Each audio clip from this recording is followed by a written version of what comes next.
Okay.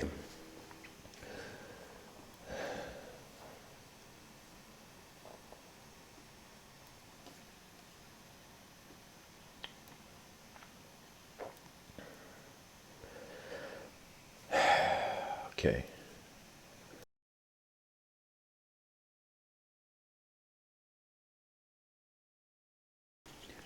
Hello, everyone. Welcome to this early morning's episode. It's close to 6 a.m. right now. First of all, thanks for tuning in. And I want to speak about an idea today that I think has a certain value. And it is known as genius of the additional view. And of course, you got to take sometimes when I speak in these talks, you have to maybe listen with your serious ears, but with your playful mind. And so when I say genius of the additional view, it means certain moments in life. I mean, let me explain the subtitle because that's part of it. The subtitle I've written, attention's gain. And attention gain or attention's gain is my way of kind of saying we are paying attention to the sensitivity of the sensory data that has been added to what was previous. So think of this as if somebody gives you something and you feel like everything you have has been changed. Okay?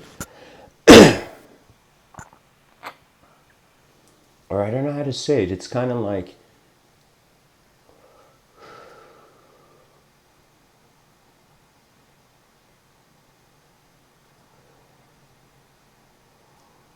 sometimes if you look further, you will see more. Sometimes if you're patient, your mind will see more.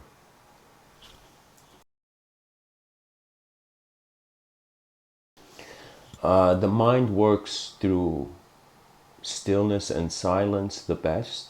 That means if you want your subjective life to be amplified, to be sped up, your physical existence has to become more silent and still. And it's the same way when you move and when you run and when you do physical exercise, the inner life becomes more still and silent, and the external life holds the moment's value.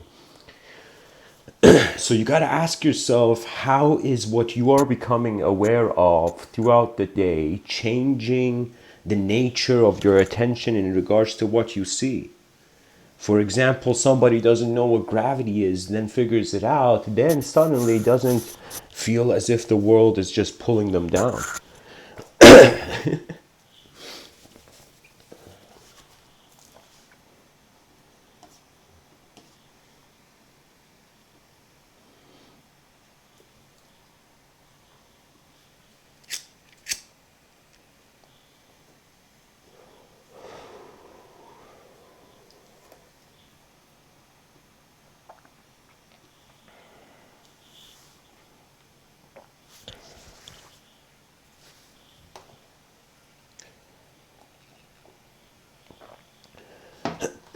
Excuse me.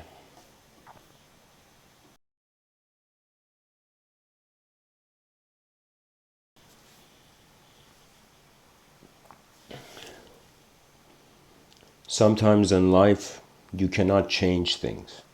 Even though we have free will, even though there is a world here to access, sometimes the way the world moves, our eyes need to adjust to it. And sometimes the world will adjust to your eyes if you have a vision, if you see something more.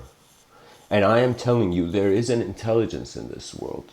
If you don't see it outside, at least see it inside. I was raised till the age of 7 in a Islamic country. And when I came to Canada at the age of 7, went to Vancouver, throughout my life I've been introduced to different variations of reality and various cultural programs, and that's what I've understood them to be, that a majority of what we are buying into, what we are identifying with this world, are programs. They are temporary programs. That means the person who was cruel had a temporary belief that justified that cruelty until they realized that the world is cruel. You know, mankind only has itself. You think this cosmos will spare you? You think this cosmos will not take you to the void? We have stepped out of the void and we will return to the void. That is the symphony of cosmic elegance. That man is not meant to be immortal, for something is journeying through. And when the Zen master Matsuo Basho said, the journey itself is my home, he meant the viewer of the life scene. He meant that there was something in the moment that didn't feel it can die. It felt it can only increase. And that's not a good way of saying it, but it's like what I'm trying to say is like, it's like asking a ghost if you need to open a door for it. The ghost will be like, what?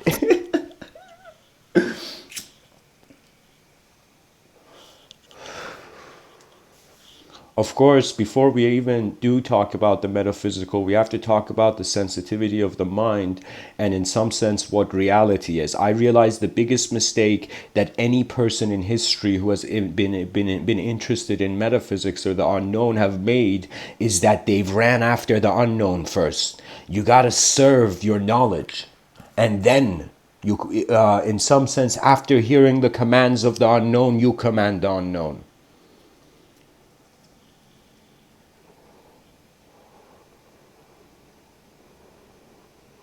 It is easy to command knowledge. It is easy to physically, like I'll give you a hilarious example. It's easy to punch a person, but it's much harder to punch their personality or the idea behind who they are.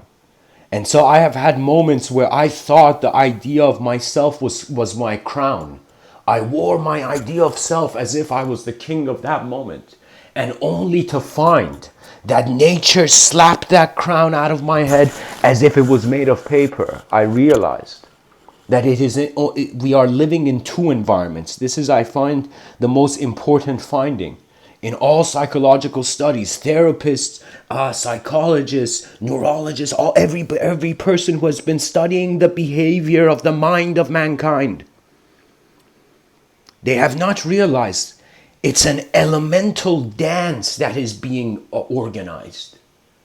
What I mean is, really, we don't start from life having meaning to be able to ask the question, what's the meaning of life? You know, there's so many moments that are meaningless. And even if they had meaning, you would not know.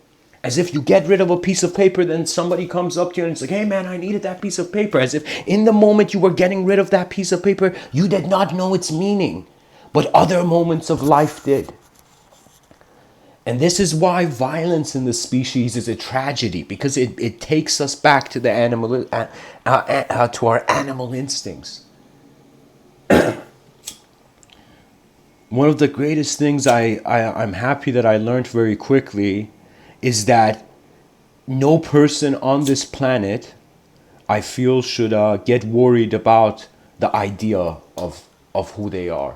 The idea of you changes. Most people's cruelty, anger, and emotions arise because they expect the world to treat them a certain way. And that expectation, if it is not met, they will look at the skies and shout at the gods that, in some sense, never exist in their mind.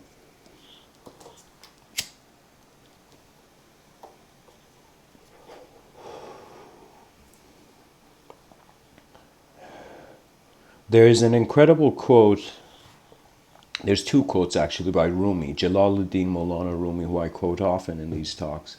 Rumi says, there are 10,000 ways to kneel down and kiss the earth. What he means is there is infinite ways to put down your passing thoughts.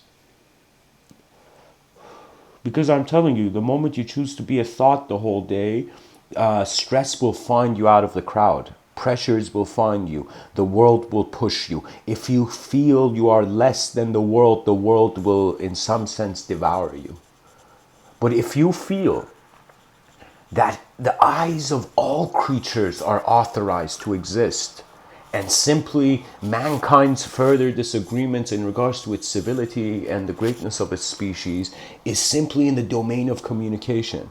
You see, the objective selves, our objective life, okay, of course you got to know this. I say there's a subjective realm and an objective realm. I speak about a subjective evolution, which the educational system doesn't even care about.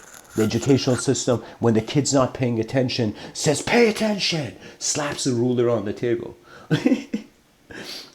You know, they are using authority to teach the world, not realizing nobody learns unless they're in the authority of their own mind. Your intelligence doesn't activate until you feel it is allowed. And the biggest issue with behavior is, in some sense, the internal phenomena that your mind conceptually feels it is unauthorized. If I told you right now, can you visualize your greatest self? You know, imagine right now in this moment, imagine a sense to your right, imagine there's a sense of self that is the most ordered, the best version of yourself, the self that doesn't make mistakes. And now imagine another sense of self, the self that is endlessly making mistakes. You know, so in some sense, the fool and the enlightened are existing in the same moment, and they are components of the same moment. And so when you look at your greatest self, is it 100% fathomable? Can you see a way of life where there is no fallacy? Can you see a truth that is not false? Or can you see a falsity that is not true? What I'm trying to say is that our minds are codependently kept. But it's as if your mind is multidimensional. Your sense of thought, your sense of who you are, your sense of identity, that's a multidimensional phenomenon. You know, your past, your sense of future, the present, where it's all generating from. In some sense, I'm saying like who you were and who you will be are more ambiguous than who you are now. And who you are now finds that it can identify with who it used to be or who it will become. Any moment.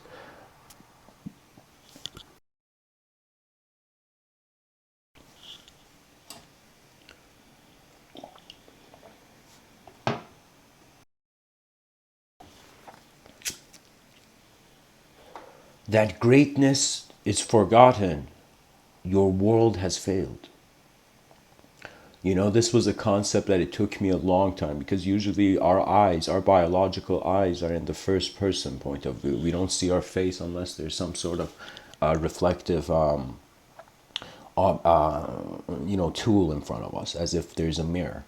You know, for me, when I look in the mirror, I see the face of my body. But when I, for example, read, I see the face of my mind, which exists to animate. In Italian, the word for soul is anima, anima.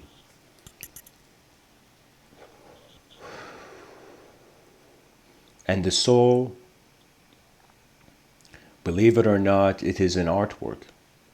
It is an artwork not being drawn by the hands of an individual identity. Do you believe that everything can be a thought? Like we say, imagine I say the word apple means everything. And some people are going to be like, what do you mean the word apple means everything? The word apple means apple. And then I'll tell you, in some sense, then why is it that when I say your name, let's say who you are, for example, my real name is Amin. And so when I wonder who Amin is, you know, in that moment,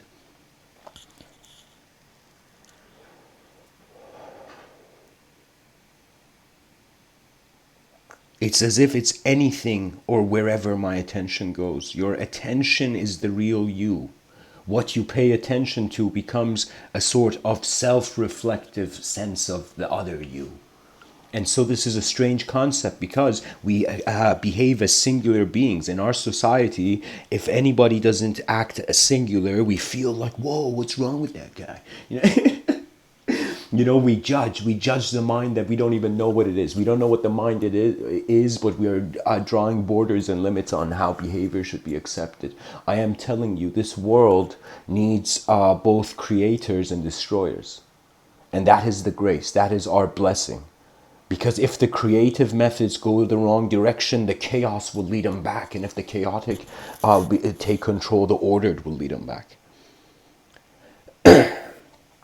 Rumi has this other quote where he says, wear gratitude like a cloak, and Jesus Christ, I forget the rest of it. Wear gratitude like a cloak, and it will serve every corner of your life, something like that. And what he means is, you see, guys, you don't just wear clothing. Did you know that? You don't wear clothing. When I'm speaking to you, my mind is dressed in the architecture of various linguistic simulations. Even right now, as I'm saying these words, at its core, it's just an emotional presence. But this emotional presence is intelligent because it is aware. That means it's like anything that I see, I cannot believe I am. And somebody would say, what does that mean? That means when you see yourself in the mirror, Mr. Within, you don't believe who you are. And I'll tell you this, I don't believe that language can be my face. I don't believe if you ask me who am I and I tell you one sentence, that sentence, regardless of its intensity, cannot be me. We are not thoughts, ladies and gentlemen, but we're living in a world where everyone's acting as if you are.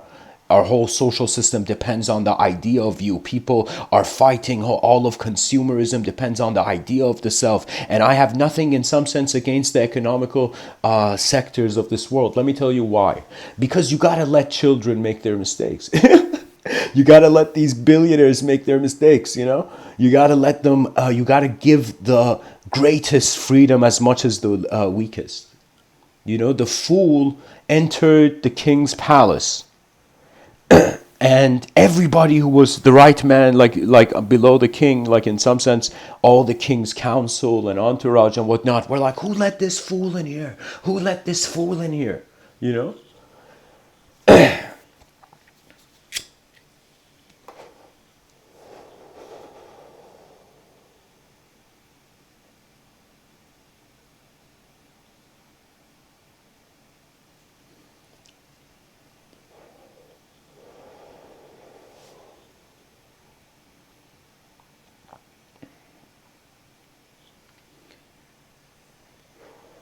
The strength of our vision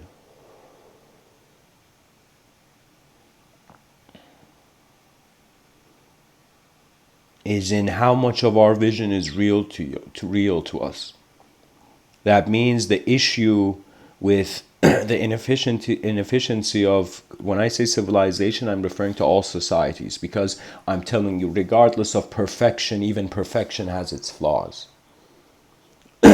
The perfection that doesn't see its imperfections cannot be perfect.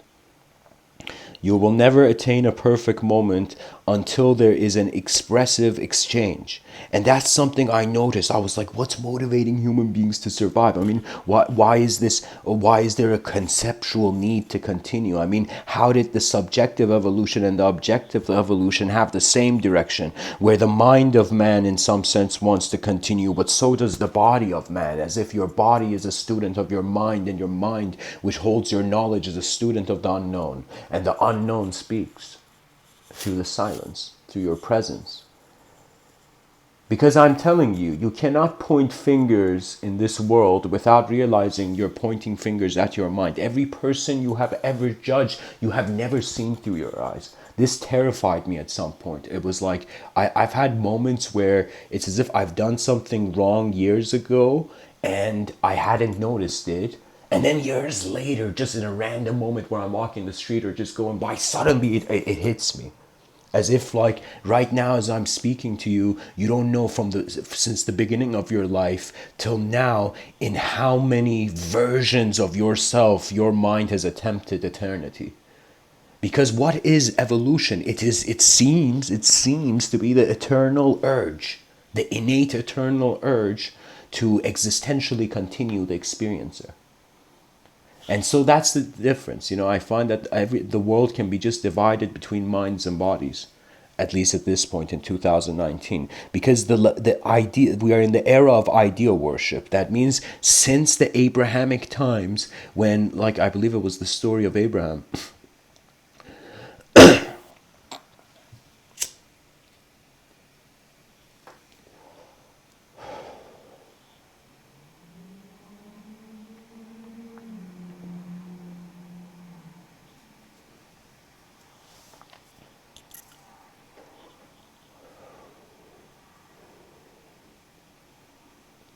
This dude comes and sees there's a bunch of people who are worshiping stuff, like objects, feathers, sticks, whatever they could find, leaves.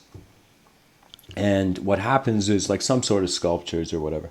And so this guy comes to these people and says, this stuff can't be God. You're worshiping an illusion. And in some sense, the people were like, "Yo, man, get out of here, Abraham. You know, this is like, these are our gods. Don't be disrespectful, man. You know." And so these guys leave and they come back and they see Abraham is standing beside one of the statues, and there's a hammer beside one of the statues, which has broken all the other statues. You see, guys, it's very funny. Our histories, the more we go back into history, the less we differ. The more we were in the same hardships. It is only when we stepped out of the food chain that we could fight each other. That means it doesn't matter, guys, whether it's a bunch of wolves, whether it's a pride of lions, whether it's a school of fish, whether it's a flock of birds, whatever it is, those creatures, if they become conscious of their sense of self being superior than to their genetical natural design, they will rebel. So violence doesn't start externally. When a person is violent externally, it's not because it has started internally. War always starts in the minds of men, and it's a battle of language. Literally, the person's mind, there's ideal worship going on. So an example of this would be like check. So let me finish the story of Abraham, and people come back. And of course, I don't know if a lot of people know this, but in the Islamic world, the Kaaba, that black cube where everyone's rotating around, that seems to be the room where this story took place, where there were idols that were broken. So everybody comes back and sees Abraham standing beside the statue, and all the idols are broken, and there's a hammer beside the statue, and they all look at Abraham. They're like, "Abraham, you did this. You did this. You broke our gods." And Abraham was like, "No, I didn't do it. It was this God that did it." And suddenly they were like, "This God is made of sticks and feathers. It can't move. You did it." And then Abraham's like, "Then how is this a God?" And so sometimes you do have to evoke the chaos of other dimensions to polish the order of other dimensions. It's as if you use data from your past to help you in the moment to, in some sense, serve the allegiances you will make with nature in the future. You know, I have, if I were to explain my life, I would say it has been a walk in many states of mind. And each state of mind harbors within it a sort of reality design. So you got to study how your attention is moving. That means it doesn't matter right now if there was, if whether you in some sense, I'm telling you, your state of consciousness changes, okay? And it changes with various intensities. And the purpose of knowledge is for you to realize behind your mind. This is what they don't tell people, young kids. They should tell them. I don't understand why the educational industry, because it is driven to economy, it's losing out on its inspiration. The educational system is not realizing we are all scholars of our world. All of us.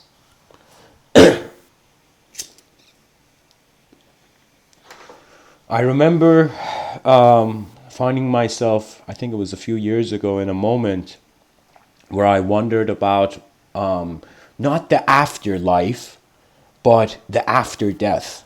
I was wondering about, like, okay, if my body stops, if my body has to exit its manifest intelligence, what will remain? And so the question came, what will remain of me? And I realized then that the me is changing. Your sense of subjective self, believe it or not, your ideas die quicker than, in some sense, particles break. And so this is my sense of consideration that I've attempted. Literally, I've kind of piloted through my subtler planes of abstraction, and in the skies of my, you can say,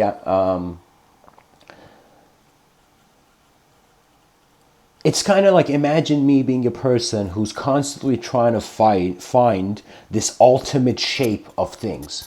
As if we say there's a pattern of intelligence, or if there's any theoretical physicist who's trying to find a formula for the whole, an equation that explains the whole cosmos. Well, I was not looking for an equation. I was looking for some sort of recognizable pattern.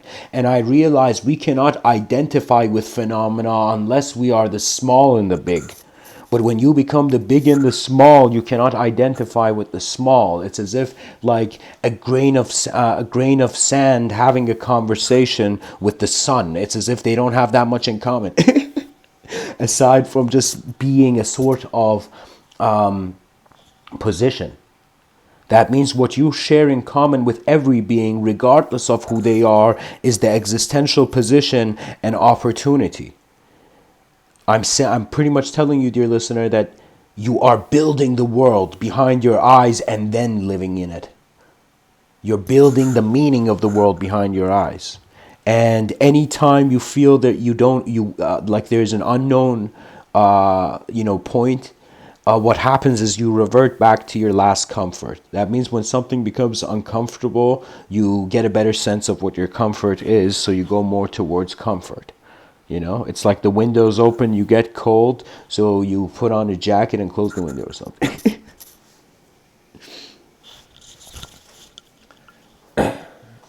The world works in opposites when it comes to the mind and when it comes to a character in a story. That means I can tell you what every human being is doing. They're either trying to be good,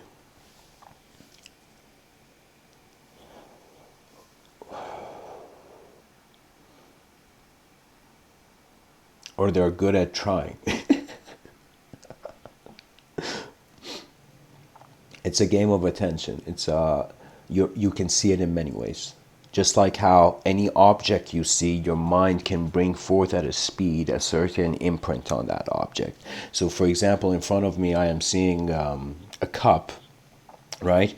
The reason I was able to say it's a cup is because as I saw the object, there came close to instantaneously the associating image.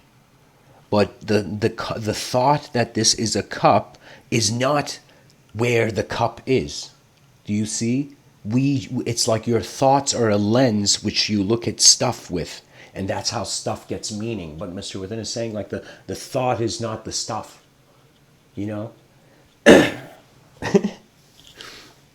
Because the moment you divide your intelligence, who says you can't infinitely divide? That means it's like science tells us, there's 4 dimensions, 3 of space and 1 of time, and I don't know, there are certain theories like string theory that maybe entertains like 10 to 11 dimensions. But with certain permissions of the overall structure of the cosmos. And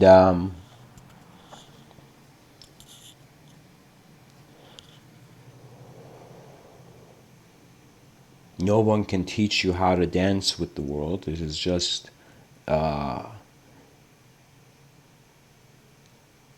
you will find a moment where you will feel you can live for, and you will live for it. And in doing so, as Rabindranath Tagore said,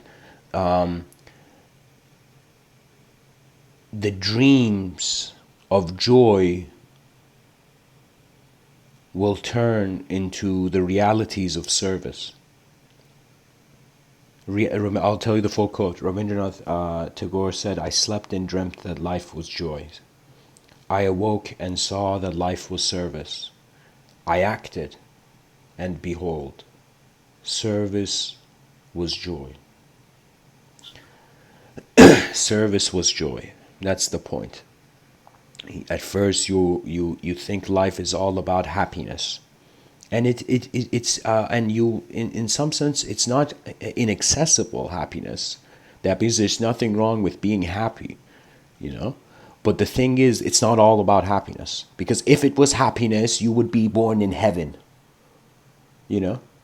You would be born in a perfect condition. You would not be born in a yin-yang symbol. Me and you right now on this earth, the way our minds engage the planet is like a yin-yang circle.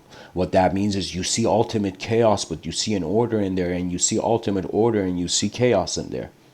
And this is why fear and desire exist, because there is two modes of engagement with the same world. That means chaos and order are two sides of the same coin. And that means existence is, the existential phenomena moves in accordance to either what is recognizable to us and what is not. That means if I had a time machine right now, if I went back and I like showed my ancestors like a YouTube video, like a downloaded YouTube video on my phone, like it might blow their minds. They would be like, it would be unfathomable. It's as if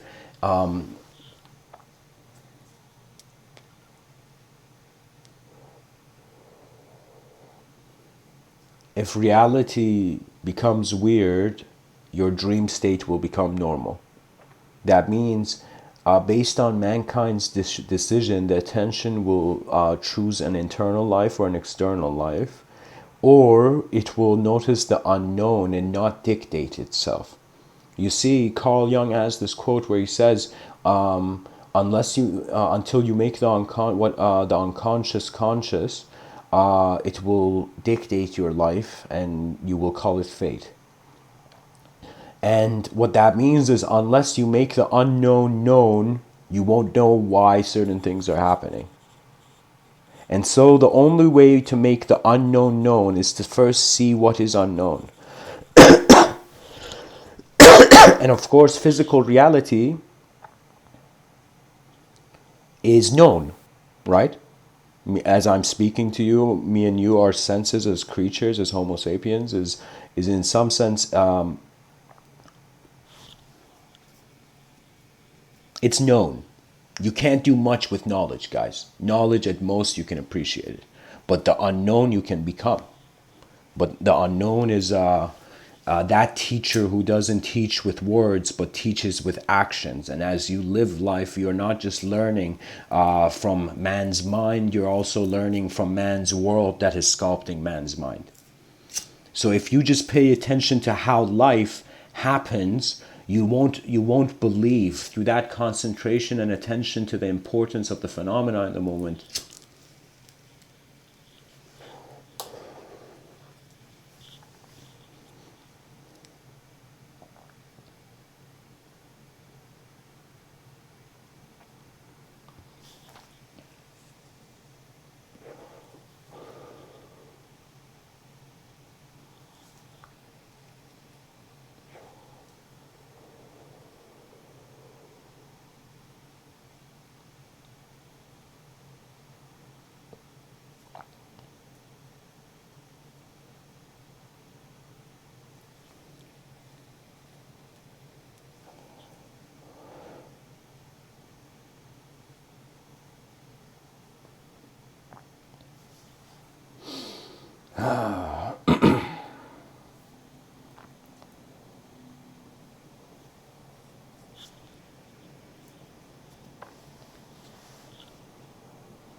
we cannot avoid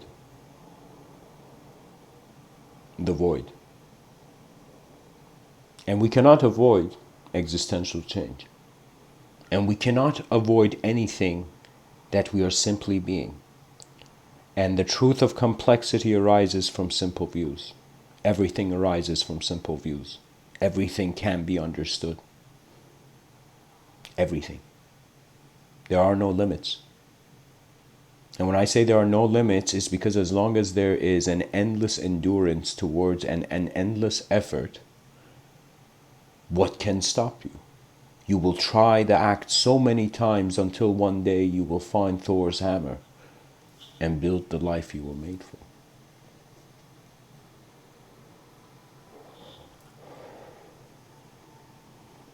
I find it's kind of hilarious. Some people say that DNA is the book of life. The DNA, in some sense, is the definer. And so I find that when you read a book, it animates, right? Let's say you read a book about like you read Game of Thrones or whatever. You see the words bring and project a movie behind your eyes. That's the purpose of language, by the way. The easiest way to read and remember is like you turn the book into a movie of your mind.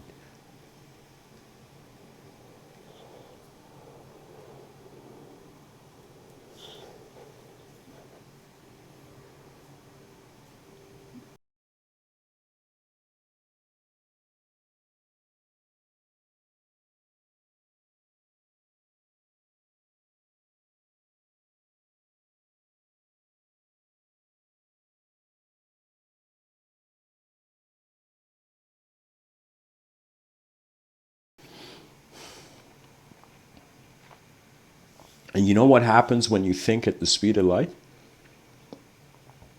Nothing happens. Nothing is the most instantaneous thing. The empty space where the beams of light are moving in is quicker than the beam of light. Time will become, as some sages have said, like melting snow in the morning sun. Linearized time will become like that. And if you're like Plato, time will become the moving image of eternity for you.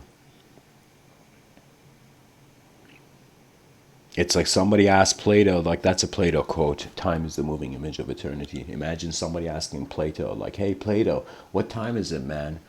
And he's like, nothing, man, it's like eternity.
Leonardo da Vinci says, simplicity is the most ultimate sophistication.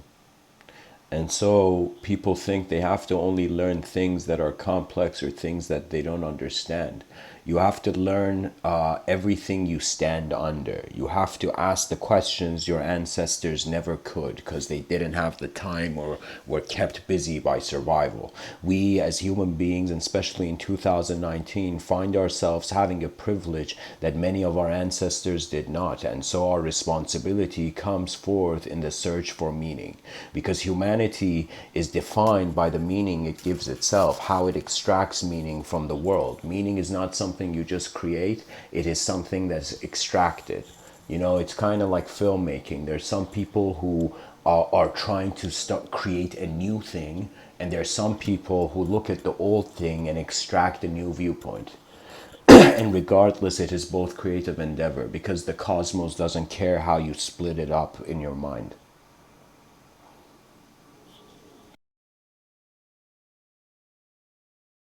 If you pay attention, most creatures are conscious of their appearance simply because survival required it.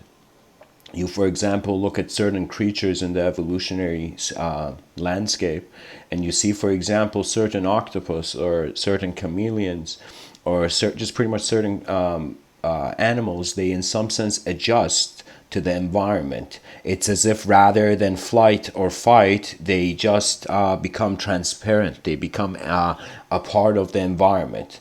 So that means, think about it in nature's, like in the forests of this world. As I speak, there are certain animals who are hunting certain animals, you know, and there are certain animals who, rather than fighting the predator, are becoming the environment. They are becoming, in some sense, invisible to the arrogance of the visible. And it's our eyes that dictate how we see words and worlds.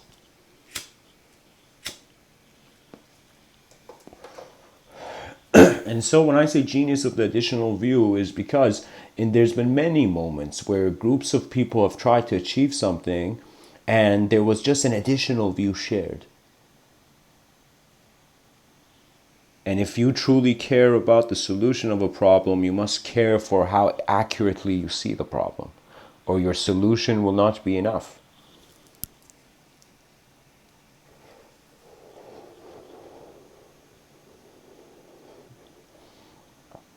It's like, I remembered when I was in university, it was I would just go to the teacher and be like, "What do you want?"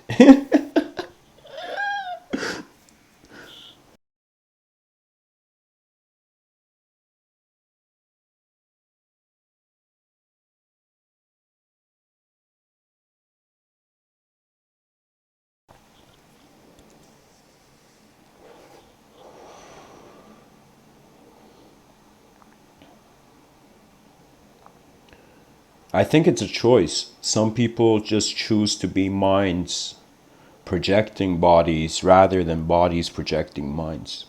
And those people who consider themselves to be minds, they entertain ultimately at the core of their essence the unknown. The essence of their thinking is the unknown. As I'm speaking to you right now, I see knowledge. I see language. I see the various ways the educational system has branched out from one trunk of an existential domain. And I see this. But for me, it's not knowledge that is as valuable. It is what I don't know that inspires me more than what I know. It's as if this is why agreeableness is not rewarded instinctually by a creature. The unknown is more fascinating. Somebody in your environment who does something new can be said to be more intelligent than somebody who is repeating the same thing. And you got to live for novelty, because the thing is, we in our like, we don't realize how fragile life is. This is why I stopped getting angry at a world that's suffering. You can't, like, how can you get angry at the world? How can you conclude violence to be the ultimate resolution? The only reason I'll tell you this, I was seeing, like, this is a ridiculous thing, but I'll share it. I guess it's one of those things that happen as the world's becoming more globalized. It's like more of these scenarios are occurring. If you don't feel welcomed in your environment, you will not care for the laws if your ego wants something from that environment. That means if somebody comes and sees you and they want something from you, they have stopped caring for the real you.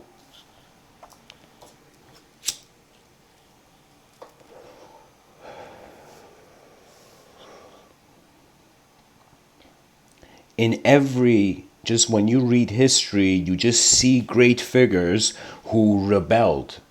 And you ask why. Rebellion is not easy, guys?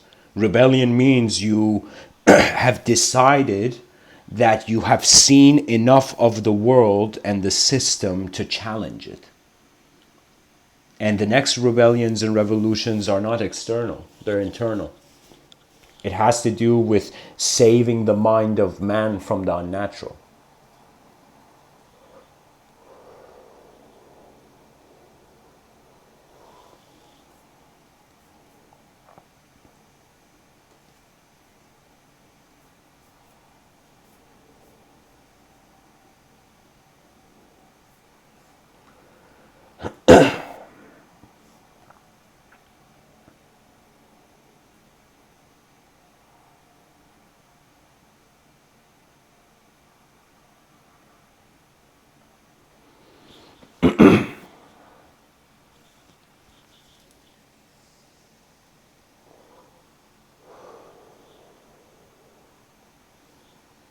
I want to tell you a story.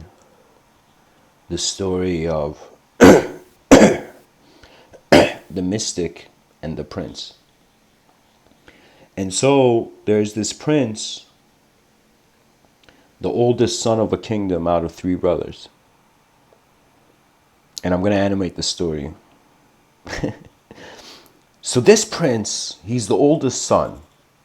And every day he wakes up earlier than everybody else and goes and checks up on various sectors of the kingdom.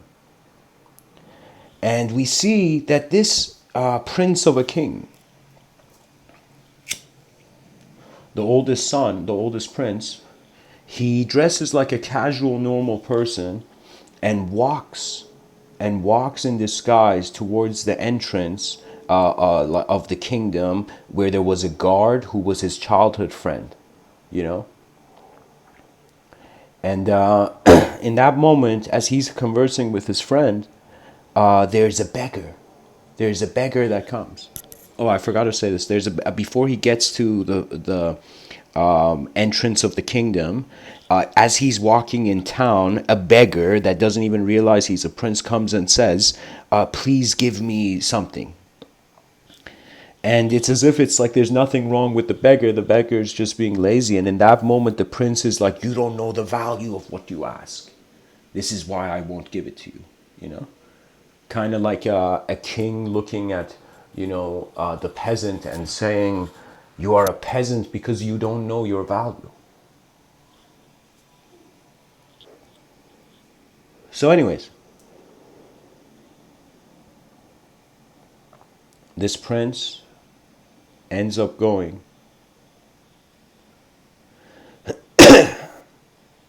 to the entrance, and as he's there, this time from another part of this world, how can I tell you? It's like there's this mystic, this yogi walking in the woods intuitively, as if there's a feeling that is telling him, walk this way, right? And this kind of yogi mystic is walking, and he gets to the front where he sees this prince and the guy, what's his name, the palace guard, speaking to one another, but the prince is in disguise, so he shouldn't know who the prince is. But somehow his intuition says you have to go, and ask this guy for something. And so he goes. And he follows his intuition, the mystic, and he finds the guard and the prince at the front. And the moment the mystic starts getting approaching those guys, the guard goes closer to kind of be like a bodyguard of the prince. And in that moment, the mystic looks at the prince and says to the prince,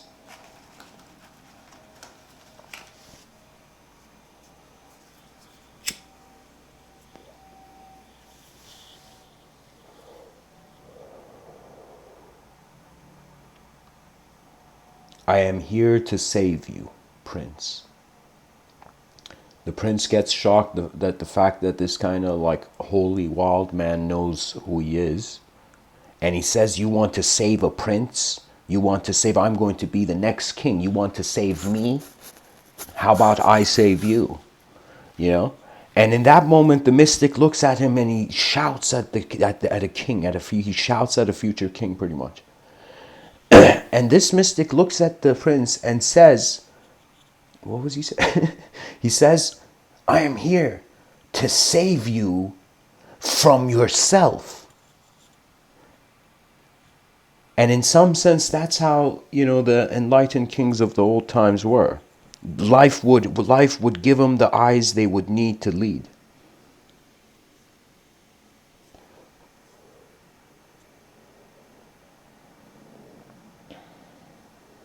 I feel there's 8 billion of us on this earth, and we're not just physical stuff. We're not just moving by biomechanisms. We are, of course, there is a biological platform, right? There is like a biological existence. This is unavoidable, but this biological existence, of course, is like the engine of our sensory reception, you can say.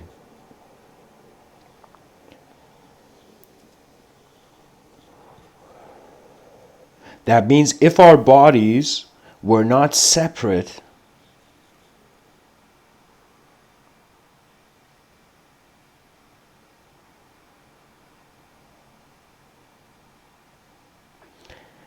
from the earth or from anything. The mind could not exist as an individualized kind of subject.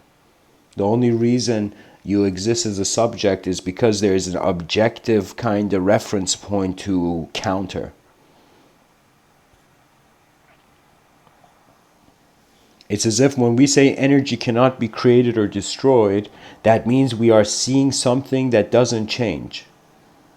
So it seems like if we are energetic beings and energy is created, or how do I say it? Like it's not created or destroyed. So in some sense, energy doesn't die. That means the cause of our intelligence is endless. But the effect of this cause and its unique modality, which is your life, it is the opportunity. The opportunity of a lifetime found in an eternal moment, pretty much.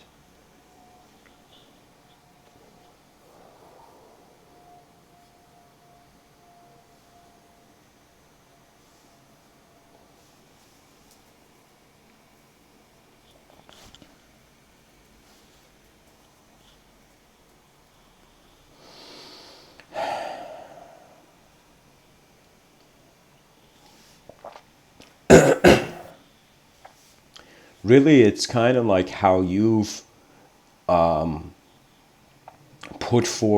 you put forth ideology. You know, there was a time where I thought intelligence was a wall filled with certificates. I'm not joking. I felt like it was a mountain to climb, and then I realized, what do you mean it's not a mountain to climb? It's an exploration. Your intelligence, if it wants it, like just think about having a desire for something that you don't know what it is, right? So you would say, because you don't know what it is, you can't have a relationship with something that you want. So pretty much your intelligence has an emotional purity to it. There's been moments where I've mind emotionally, like there's been some moments where I've been so enraged that I knew I had to literally sit down and still my physical body, so the anger and rage just the fire goes out internally. For a long time I wondered what the concept of liberation could mean. What could freedom mean? What is this freedom that people are speaking about? You know, we are temporary beings. What freedom? And so we see the world is not meant to just give itself. It's supposed to be, it's like a certain program.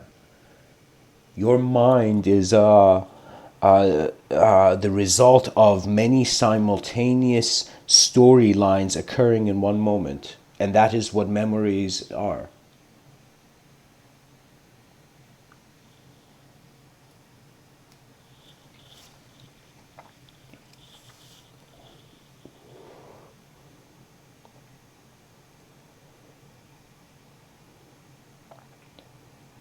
In the Ribu Gita, this ancient Vedic text, they say there's 4 states of being. The one state is the waking state. Like right now I'm speaking to you through the waking state, you know. Welcome to the waking state, guys. And so there's the waking state. Then there is, in some sense, the dream state, where in the dream state, it's as if your body has fallen asleep, but your mind hasn't fallen asleep yet. And then we have deep sleep, where it's as if both the mind and body have fallen asleep. Now, in the deep sleep state, there's something significant. That means in that blankness of a gap where you slept and you woke up, that was like a passage of time. You were technically alive in your sleep. You were living inanimately. The animate factor was internal if you were dreaming. But in deep sleep, there is no ego. Do you see what I'm saying? In deep sleep, you're not a thought. This is why we're not thoughts.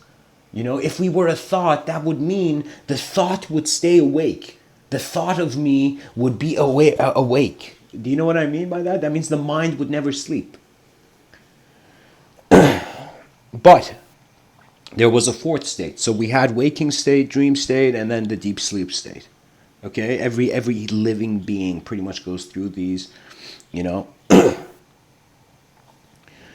And then there's the fourth state, which is, I like the way they termed it. It is the state of the witness. It is the witnessing state. It's as if the same relationship that an electron, proton, and neutron have with the atom is the same relationship that, in some sense, the yogis had with the waking state, dream state, and deep sleep state being all in one moment. You know, being particles of an atom, being dimensions of one dimension, you know? So the world, the patterns of the world are endless. You know, future generations will come and see more out of what we saw. That's the whole point. We're not here to find one sort of truth. Like, let's say it like this. Let's say there was a truth. Let's say there's this, like, some truth in this world. Okay? There's something that's true, that's real. Okay? So we would see that this truth would either be static or dynamic. That means when we look at this world, either stuff's moving or it's not. Okay? Either there's activity or inactivity. So when we see there is that sort of dynamism, that becomes a different type of truth than a static truth. I can say a belief is a static truth. It's a truth that's like a snapshot of a moment. You know, I believe the world looks like this. Like, it's like literally someone taking a photo. You know, and it's like, I believe this photo is everything. You know, that's the issue with thought, language, and just pretty much the effect defining the cause, rather than the cause realizing it's being the effect.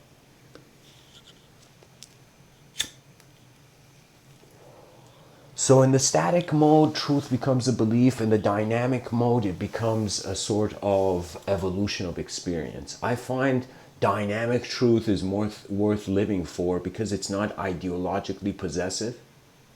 So what that means is, like, you wake up as a human being and you live, and you don't per se think. You don't think, you let thoughts arise. You don't try to control thoughts, you see how they move, and it's kind of like mental Aikido. Aikido is a Aikido is a martial art that it pays attention to how things are moving and uses the force as a mirror. So Aikido is kind of like fighting with the enemy's energy, like, rather than your own energy, right?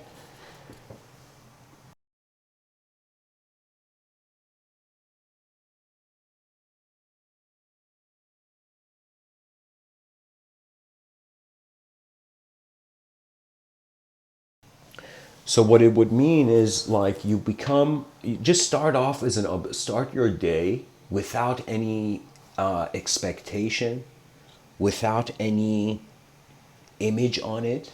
You know, don't want something from the day, and watch. And as you watch, whether you want it or not, and you live throughout the day, ideas come. The world engages. The more active you are, the more alive the world will be behind your eyes, you know?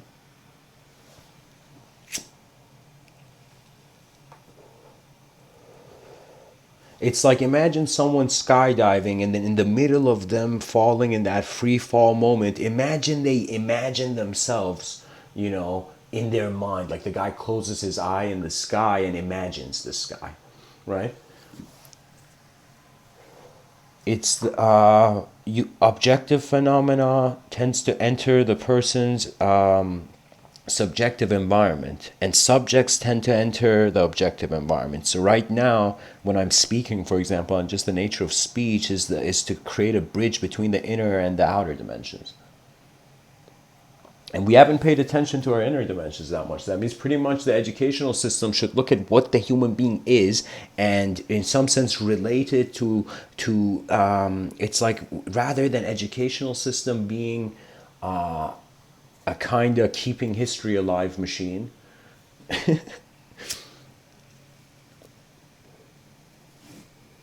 It should be like exhibitions into the unknown. It should be a mass collective exploration of what intelligence means. That means, imagine like if someone was truly cared for knowledge, they would not judge it. They would just see. It's kind of like what Henry David Thoreau says. It's not what you're looking at that matters. It's what you see. And most people that I find tend to treat people as objects. And of course we are objective beings. I mean, but I'm saying, like, you have to see every person harbors an unknown mind. And if given the proper resources, we can flip the next page of, the evolution of civilization.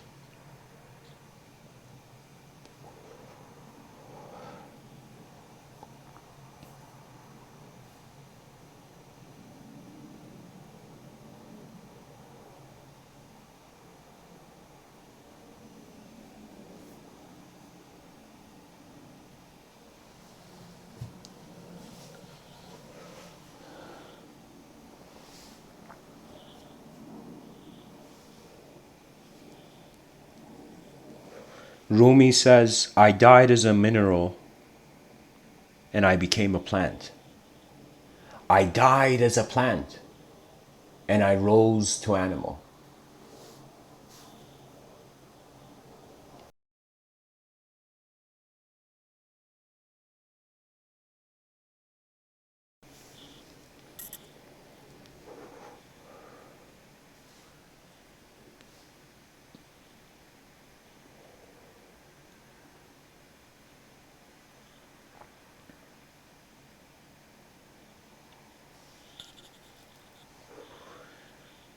He says, I died as animal and I was man.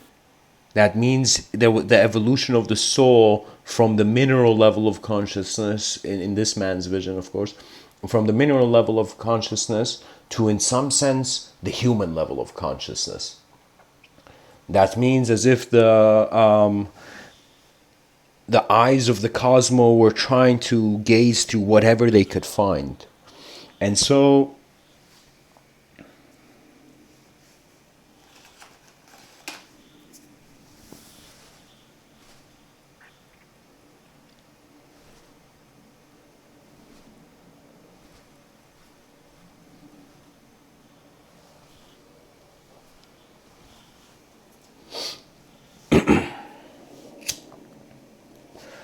Rumi continues on. He says, I died as animal and I was man.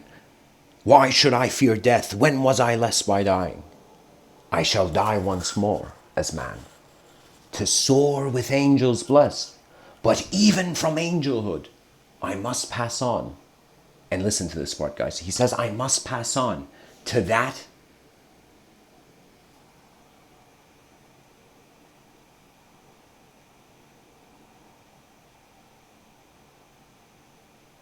oh my God, what was the exact wording?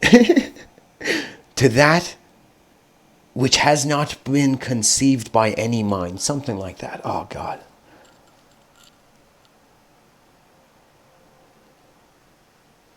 But even from angelhood I must pass on to that. Oh, I got it. even from angelhood I must pass on to that which no mind has ever conceived. There we go, I remembered it. To the inconceivable. That's my point. It is a sort of evolution, means the new is replacing the old, therefore the old was never the past reality. The past doesn't define you, but you can define the past if you like. I've had moments where it's like I didn't realize this when I was younger, where the past would define me rather than me defining my past.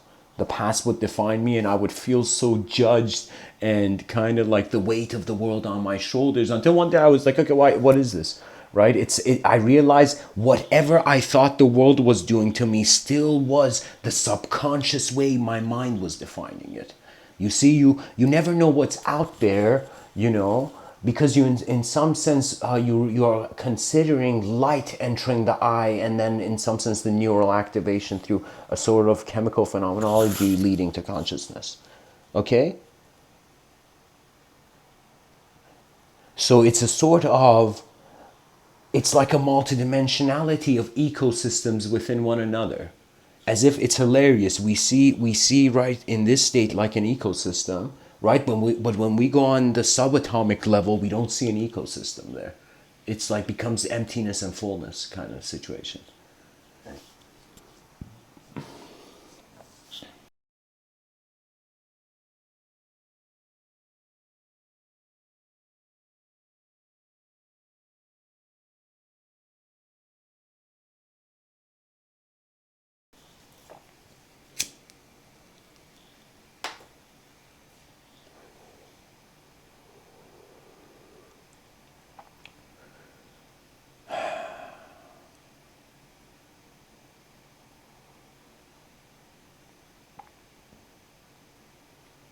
It's kind of strange, but I find without an unknown factor, there cannot be true joy. We can't figure out everything. It's like it's a strange blessing that we are opening eyes as the small and the big, because the small and the big has a sort of infinite vastness to engage with, to build the colors of its life. Okay, the various experiences, like but if we were the big and the small, it's as if, what does the big have to do? It's like, the cosmos is being the cosmos. It is only man who can move around in the cosmos. The whole cosmos cannot move in itself. You see what I'm saying? It's kind of like I'm saying the sky doesn't have a sky, where it can look at.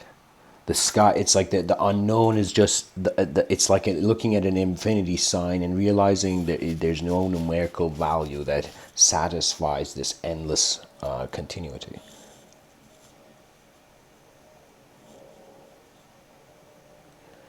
So sometimes when you look at life, if you just take into the fact that it's all programs. So when you wake up and you look at society, society is a program oriented thing, and really it's the laws of the environment that really suggest the nature of the people. Because whether the person is good or bad, the person is entering a system where if they are not good in the system, they are pushed by the system.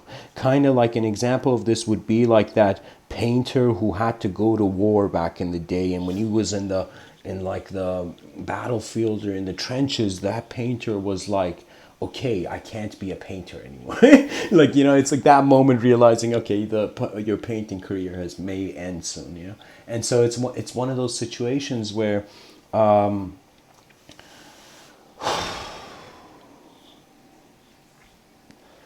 attention moves and brings with it what there is. So anyways, guys, thanks for tuning in, and I hope this talk was helpful. Much blessings.